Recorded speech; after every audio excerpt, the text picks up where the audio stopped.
আসসালামু আলাইকুম, সবাই কেমন আছেন? এখানে লালটু আর পল্টু দুইজনে আছে, আর সিয়াম ওদের জন্য ঘাস নিয়ে আসছে। এগুলি কি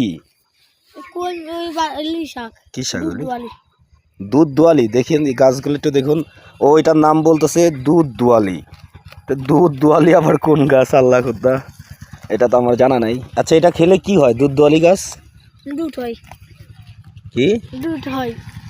কিসের, গরু ছাগলের নাকি মানুষের? ছাগল। মানে এই গাছটা খেলে ছাগলের কি হয়? দুধ হয়। দুধ হয়। আমি টুট হয় বলতেছে।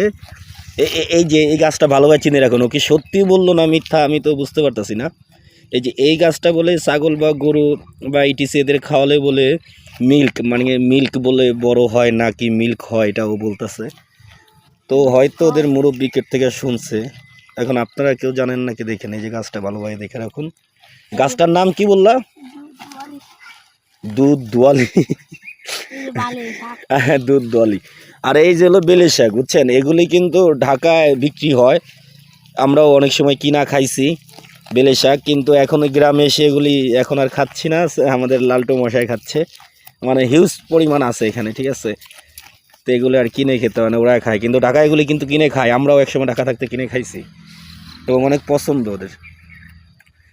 কিন্তু ইন্টারেস্টিং বিষয় হলো ওইটাই, ওই যে দুধ দোয়ালি গাছ না কি বললো ওই বিষয়টা।